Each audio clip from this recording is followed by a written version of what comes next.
Ladies and gentlemen, this is Lions Den with another news and commentary. This article comes from USA Today. Um, Facebook while black. Users call it getting zucked, saying talking about racism is censored as hate speech. Um, this article is very disturbing, ladies and gentlemen, because it's like we as black activists or black people can't say anything that's that's quote unquote racist. So it's okay for a white supremacist to post their, offensive comments on their page, but not us. So I'm gonna go ahead and read this article. It says black activists say hate speech policies and content moderation stifle marginalized groups. Mark Zuckerberg said lawmakers tell him Facebook has too much power over speech. Frankly, I agree. Civil rights groups said Facebook has not cut down on hate speech against African Americans. So I'm gonna go ahead and read this article, and this will blow your mind. It says it was Spirit Week, and Carolyn Weisinger, a high school teacher in Richmond, California, was cheerfully scrolling through Facebook on break between classes. Her classroom, with its black and white image of Martin Luther King Jr. and Che Guevara, and a resist Piratchi sign was piled high with colorful roll of poster paper, the whiteboard covered with plans for pep rallies. A post from poet Sean Williams caught her eye. On the day that Trayvon would turn 24, Liam Neeson is going on a national talk show trying to convince the world that he is not racist. While promoting a revenge movie, the Hollywood actor confessed that decades earlier, after a female friend told him she'd been raped by a black man, she could not identify. He roamed the streets hunting for black men to harm. For Weisinger, an activist whose podcast, The C-Dub Show, frequently explores anti-black racism, the troubling episode recalled the nation's dark history of lynching, when charges of sexual violence against a white woman were used to justify mob murders of black men. White men are so fragile, she fired off sharing Williams' post with her friends, and the mere presence of a black person challenges every single thing in them. It took just 15 minutes for Facebook to delete her post for violating its community standards for hate speech, and she was warned if she posted it again, she'll be banned for 72 hours. Weisinger glared at her phone but wasn't surprised. She said black people can't talk about racism on Facebook without risking having their posts removed and being locked out of their accounts in a punishment commodity referred to as Facebook jail. For Weisinger, the Neeson post was just another example of Facebook arbitrarily deciding that talking about racism is racist. It is exhausting, she said. It drains you emotionally. Black activists say hate speech policies and content moderation systems formulated by a company built by and dominated by a white man failed the very people Facebook claims it's trying to protect. Not only are the voices of marginalized groups disproportionately stifled, Facebook rarely takes action on repeated reports of racial slurs, violent threats, and harassment campaigns targeting black users, they say. Many of these users now think twice before posting updates on Facebook, or they limited how widely their posts are shared. Yet few can afford to leave the single largest and most powerful social media platform for sharing information and creating community. I'm going to stop you right there.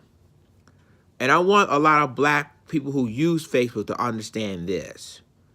If you use the word white people, Facebook will flag your post. I'm gonna tell you that right now. Facebook will flag your post if you use even words with white people in it. So I want people to understand how serious this is.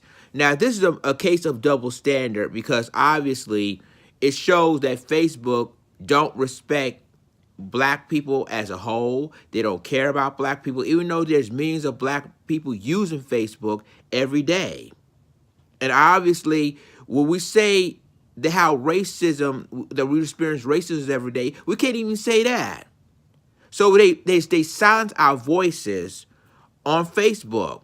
But yet, when you have white supremacists, okay, white supremacists can call the N-word, or using lynchings, for example, on Facebook, it's allowed. They won't flag it. They won't ban it. They will not send you to Facebook jail within 72 hours. But yet, yet when it comes to us speaking how we feel, how we've been racist and everything, and send videos and evidence that it was racism, oh, it's been banned, it's been flagged, it's been taken down. So you see, ladies and gentlemen, and this is why I'm saying we need Black Planet again. We need to create our own social media. It's like Black Planet. We need to bring Black Planet back. Because if that happens on Facebook, what will happen on Twitter or Instagram, which, by the way, Facebook owns Instagram, all of these things, we can't even say how we feel and how, the story that, feel that there's been racism, and we can't even use that on Facebook. Really? I'm going to continue reading the article. It says, so to avoid being flagged, they use digital slang such as white people, emojis or hashtags to elude Facebook computer algorithm and content moderators. They operate under aliases and maintain backup accounts to avoid losing content and access to their community. And they've developed a buddy system to alert friends and followers when a fellow Black activist has been sent to Facebook jail, sharing the news of the suspension and the post that put them there. They call it getting zucked, and Black activists said these bans have serious repercussions, not just cutting off people from the friends and family for hours, days, or weeks at a time, but often from the Facebook pages they operate for their small businesses and nonprofits. And ladies and gentlemen, and I'm going to stop you right there. See, and like I said, they violated people's First Amendment rights. Now, they're talking about basically the First Amendment, right? Which we have a right to speak whatever we want to speak and say what we want to say. And obviously, we can't say what we want to say on Facebook because they want to offend some, Facebook users. But when it comes to the white supremacists, when they can say, oh, this N right there, or they can put all the images with KKK hoods and using pictures of depicting Black people or offending Black people, it's allowed. So my thing is, when will Mark Zuckerberg, the founder of Facebook, need to sit down with these people and say, well, wait a minute. So it's offensive for Blacks can say this, but it's okay for white to say this. Someone need to let Mark Zuckerberg know that if this continues, that a lot of Black users will deactivate their Facebook accounts and start their own social media accounts to speak whatever they want to speak. And we used to have that called Black Planet. I don't know what happened to Black Planet. I don't know if Black Planet still have their website up. But I think that if Facebook continues to do this, I guarantee you a lot of Black people who are on Facebook will deactivate their Facebook accounts and go ahead and go back to Black Planet if they're still up, or create their own social media platforms. Because it's like you try to silence our voices for stuff we believe in and what's really happening. So I'm going to go ahead and continue. It says, a couple of weeks ago, Black Lives Matter organizer Tanya Faison had one of her posts removed as hate speech. And like I told you before, people need to be careful, because when they say white people, Facebook will flag your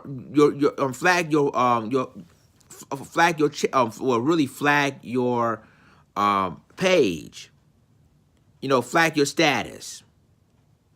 So I'm going to go ahead and continue to say, dear white people, It said, "Dear white people," she wrote in the post, "it is not my job to educate you or to donate my emotional labor to make sure you are informed. If you take advantage of that time and labor, you will definitely get the elbow when I see you." After being alerted by USA Today, Facebook apologized to Faison and reversed its decision. Even former employees are not immune. In November, former Facebook Partnerships manager Mark Lucky called out Facebook for how it treats black users and black employees. One of the platform's most engaged demographics and unmatched culture, trendsetter, is having their community divided by the actions and inactions of the company. He wrote in a Facebook post, "This loss is a direct reflection of the staffing and the treatment of many of its black employees." Facebook deleted his post, then hours later said it took another look and restored it. Black people are punished on Facebook. Black people are punished on Facebook for speaking directly to the racism we have experienced, says Seattle black anti-racism consultant and contextual artist Natasha Marin. Marin says she's one of Facebook's biggest fans.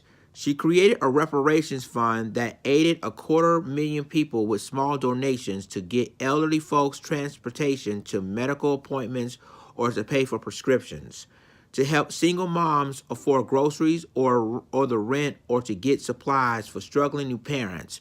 More recently, she started a social media project spreading black joy rather than black trauma. She was also banned by Facebook for 3 days for posting a screenshot of a racist message she received. "For me, as a black woman, this platform has allowed me to say and do things I wouldn't otherwise be able to do," she says. "Facebook is also a place that has allowed things like death threats against me and my children, and Facebook is responsible for the fact that I am completely desensitized to use the N-word." 7 out of 10 black U.S. adults use Facebook, and 43% use Instagram, according to the Pew Research Center. And black millennials are even more engaged on social media. More than half, 55% of black millennials spend at least 1 hour a day on social media, 6% higher than all millennials, while 29% say they spend at least 3 hours a day, 9% higher than millennials, Nielsen survey found. The rise of Black Lives Matter and other hashtag movements show how vital social media platforms have become for civil rights activists. About half of black users turn to social media to express their political views or to get involved in issues that are important to them, according to the Pew Research Center. These hashtag movements, coming against the backdrop of an upsurge in hate crimes, have helped put the deaths of unarmed African Americans by police officers on the public agenda, along with racial disparities in employment, health, and other key areas.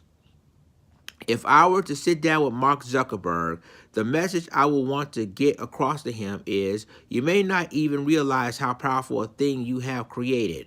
Entire revolution could take place on this platform. Global change could happen, but that can't happen if real people can't take part, Marin says. The challenge for these companies is to see black women as valuable resources. This is the wealth on the platform, the people pushing the platform forward. If anything, they should be supported. There should be policies and community standards that overly support that kind of work. Maybe Mark Zuckerberg needs to sit down with a bunch of black women who use Facebook and just listen. Okay, how Facebook judges what speech is hateful. For years, Facebook was widely celebrated as a platform that empowered people to bypass mainstream media or oppressive governments to directly tell their story. Now, in their eyes of some, it has assumed the role of censor.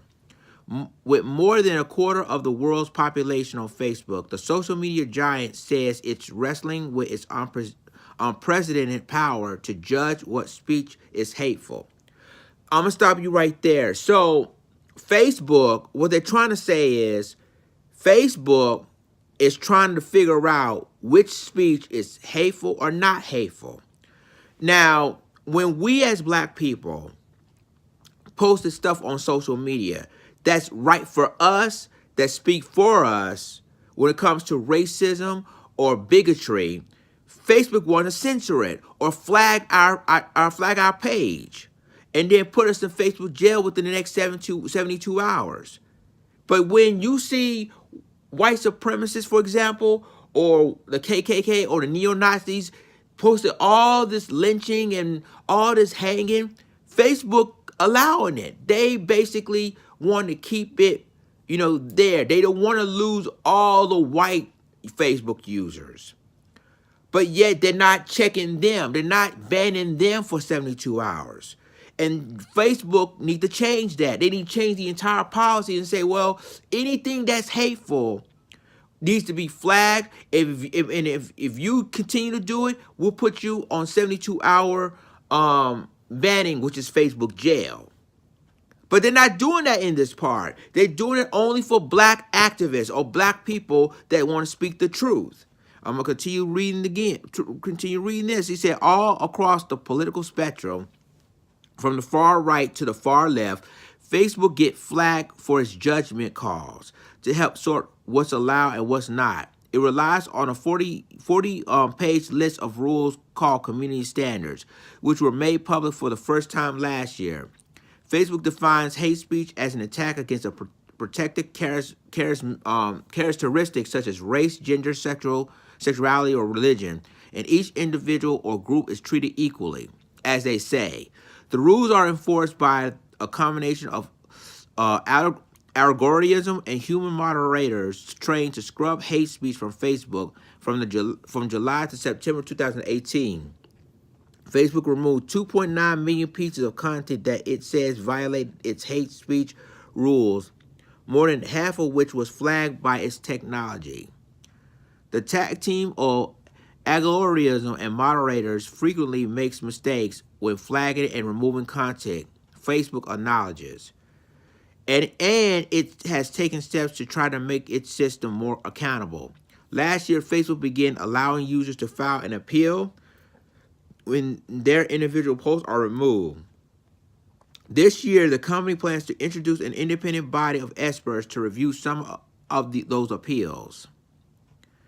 There are just too many sensitive decisions for Facebook to make them all on its own, Zuckerberg said last month.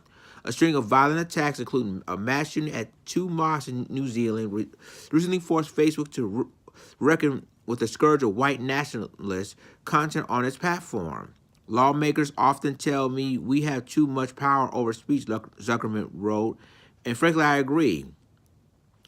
In the late 2017 and early 2018, Facebook explored whether certain groups should be afforded more protection than others. For now, the company has decided to maintain its policy of protection of all racial and ethnic groups equally, even if they do not face oppression or marginalization, said Neil Pott, public policy director at Facebook. Apply more nuanced rules to the daily tidal wave of content rushing through Facebook and its other apps will be very challenging, he says. Potts acknowledges that Facebook doesn't always read the room correctly, confusing advocacy and commentary on racism and white complicity in anti-blackness with attacks on protected groups of people. Facebook is looking into ways to identify when oppressed or marginalized users are speaking to power, Potts says, and it's conducting ongoing research into the experience of the black community on its platform. That's on its face the type of speech we want to encourage, but words and people aren't perfect, so it doesn't always come across as that. We are exploring additional refinements to our hate speech policy that will perhaps help remedy some of these situations, he says. And continues to say, Facebook wants to make sure its policies reflect how people speak about these topics. That's the biggest thing, Potts says, making sure we are in tune with these communities and the way they actually speak about these topics and making sure our policies are in line and in touch. And this is I guess it's showing incidents after incidents of what black people feel that Facebook betrayed them by flagging their status or flagging the profile because of their free speech. Now we talked about, and I'm gonna stop right there. We talked about free speech, right? And people just need to realize that free speech means all speech. Now, when we say we want to see is that free speech? And so Facebook need to take a step back and really see that we as black people has a right to say what we want to say and not offend anybody else. When we talk about racism, it's really happening. So yeah, you're going to silence our voices because we have a right to speak wherever we want to speak about racism? So you violated First Amendment rights and you violated our free speech for saying this. And so this is another incident that happened in Rhode Island. It says, Ayo Henry, a mother of four from Providence, Rhode Island, says Facebook policies could not be more out of touch. Last year, Henry was cut off by a kid on his bike wearing a Confederate sweatshirt. When she pulled into a parking lot of a sandwich shop, she honked her horn. He responds twice with a racial slur. She restrained herself in front of her children, but a few weeks later, after leaving roller derby practice, Henry spotted the kid again, wearing the same sweatshirt. The boy tried to pedal away. She pulled out her phone. I don't know what came over me. It was impulsive decision, she said, but I wanted to let him know that it wasn't okay. He apologized, explaining he wasn't in a good mood that day. She realized how young he was as his body trembled and hands shook. She tried to offer him some motherly advice on why he should not use racial slurs. Henry's video of the exchange were viewed more than 2 million times on Facebook within 48 hours. Facebook took the footage down, saying it ran afoul of its hate speech rules. Henry appealed the decision, but Facebook refused to reverse it. In the meantime, her messenger inbox filled with hundreds of racial slurs, derogatory messages, and threats that she will be raped or killed. Yet each time Henry tried to privately share the video with her friends on Messenger, Facebook blocked her. Offers of support that pour in from around the country helped Henry develop a network of black activists starting last summer. She said they all began noticing that just typing the phrase white people into Facebook posts could get their post flagged and their account suspended. Henry said Facebook has suspended her several times, once for calling a white woman to get on board with a broader, more intersexual form of feminism. And this is her right here. So it says it wasn't a Facebook post, but a comment on that post that triggered her long suspension from Facebook. Her Facebook post drew attention to an antique store in nearby Massachusetts that refused to remove racist memorabilia hanging on its wall, including a vintage advertisement for smoking tobacco with a caricature of two black men, still perpetuating white supremacy through nostalgia, she wrote. One person challenged whether the image was in fact so racist, so Henry replied with a similar image of jigsaw puzzle box from the same era, which was labeled chop up, N-word. That comment, which Facebook deleted, sent her to Facebook jail for a month. Henry appealed that suspension, but Facebook would not relent. She said she knows of no one in the black community who has had a post reinstated by appealing. Black people in this country and the people of color in general, we endure a daily battle just to exist. Now, we have to be careful not to complain too much about the various type of oppression, publicity, because if you do, then you are going to be suppressed, she says. It's difficult to navigate the framework of social media as a black person. Just because racism is systematic, and when you realize it's ingrained so deeply in a system that is so influential in our country, then it's almost like a whole second burden to bear. Social media is supposed to be a way that people can come together and be able to communicate relatively free, she said. For us, it has become just another slap in the face. Civil rights groups push for audit accountability. Early on, the Black Lives Matter social justice movement turned to Facebook as an organizing tool. Yet their organizers said they were soon set upon by bands of white supremacists who target them with racial slurs and violent threats. In 2015, Color Change, which was formed after Hurricane Katrina to organize racial justice campaigns on the internet, began pressuring Facebook to stop the harassment of black activists by hate groups. Chanel Helm, a Black Lives Matter organizer from Louisville, Kentucky, said the threats intensify in the form of doxing, posting organizers' address, phone numbers, and photo on the internet. Faison, founder member of the Sacramento chapter of Black Lives Matter, was stalked. It got a lot more serious, Helm says. They were threatening folks with doxing of family members. Facebook removed a group responsible for some of the harassment, but Color Change and other civil rights groups said they struggled to get the company to address the other complaints.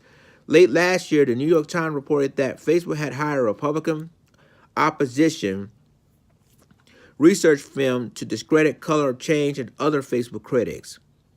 What we continue to see time and time again is what framed as racial neutral decisions making ends up being overly hostile to the communities most in need of some of those free speech protections, said Brandon Collins Dexter, senior campaign campaign director at Color Change. The Center of Media Justice began probing why content from people of color was being removed from Facebook in August of 2016, when, at the request of law enforcement, Facebook shut down the video of a Baltimore woman, Corinne Gaines, who was live streaming her standoff with police. Gaines was later shot and killed by a police officer in front of her 5-year-old son, who was also struck twice by gunfire. At the same time, Black Lives Matter activists and Standing Rock Pipeline protesters were reported that their content was being removed too. In 2016 and again in 2017, civil rights and other groups, including the Centers for Media Justice, wrote letters urging Facebook to conduct an independent civil rights audit of its content moderation system to create a task force to institute the recommendations. Last May, Facebook agreed to an audit as it was trying to control the damage from revelations that a showery Russian organization posing as American had targeted unsuspecting users with divisive political message to sow discord surrounding the 2016 presidential elections. One of the main targets of the internet research agencies on Facebook were African Americans. The same day Facebook gave in to demands from civil rights groups, it's announced a second audit into allegedly of anti-conservatism bias led by former Senator Jon Kyl, an Arizona Republican. There are few signs of progress in how Facebook dealing with racially motivated hate speech against African American communities or the harassment of black users, speech, says Stephen Renderos, senior campaign manager at the Center of Media Justice. Last summer, after Nia Wilson, a black teenage girl, was stabbed to death by a white man wielding a knife at an Oakland, California train station, black women gathered on Instagram to mourn. As we see another one of us being murdered to bleed out in the streets, we can't help but think that could be me, that could be my daughter, a sister, my best friend, black activist Rachel Carl wrote. "You okay, sis? I get it if you're not. At this moment, I feel heavenly and distant and numb. I feel angry and deflated and heartbroken." Cargo asks that only women of color respond. "I need to give us this space to check in and on each other. Comments from black women poured in. I'm scared for my family, for my friends, for myself, and for all other black women out there, one row. Some white women objected to be left out of the conversation. So Instagram removed Cargill posts, said it violated guidelines on hate speech. There were hundreds of comments of black women being seen and heard by their peers, being loved and cared for by their sisters, being consoled and loved exactly as they needed. Cargill wrote at the time, "Do you see this? Do you see how not only are we killed in the streets, we are also punished by grieving?" Instagram later reversed the decision. Civil rights organizations say they're largely giving up on Facebook voluntarily taking steps to protect black users, calling instead on Congress and the Fair Trade Commission to regulate the company.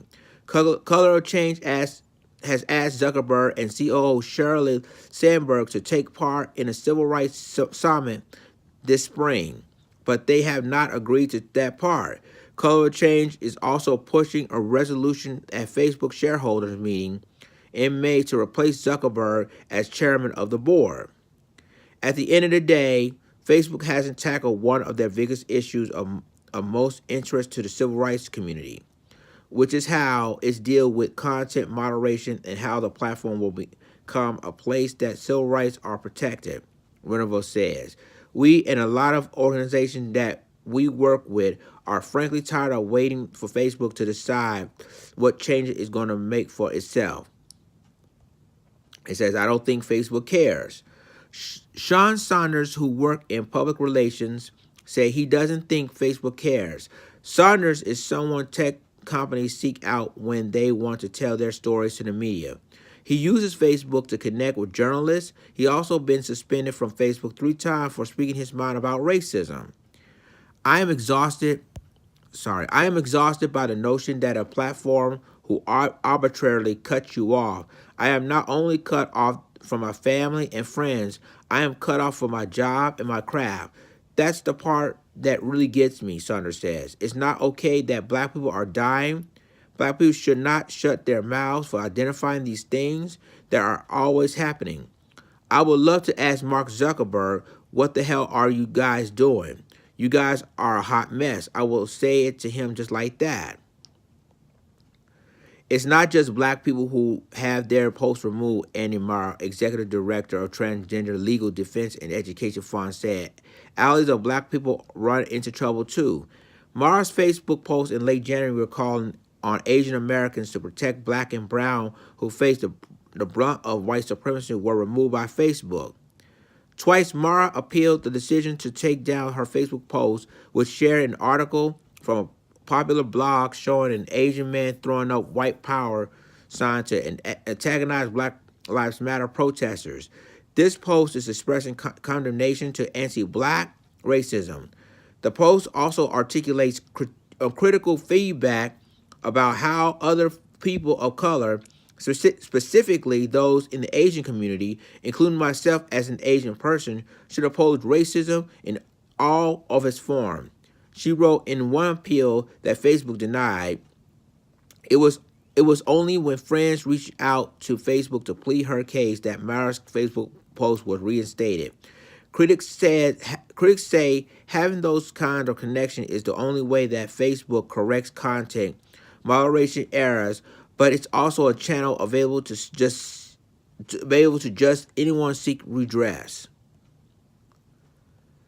And you see, there's a lot of incidents showing that Facebook will always block any content you use, no matter what it is.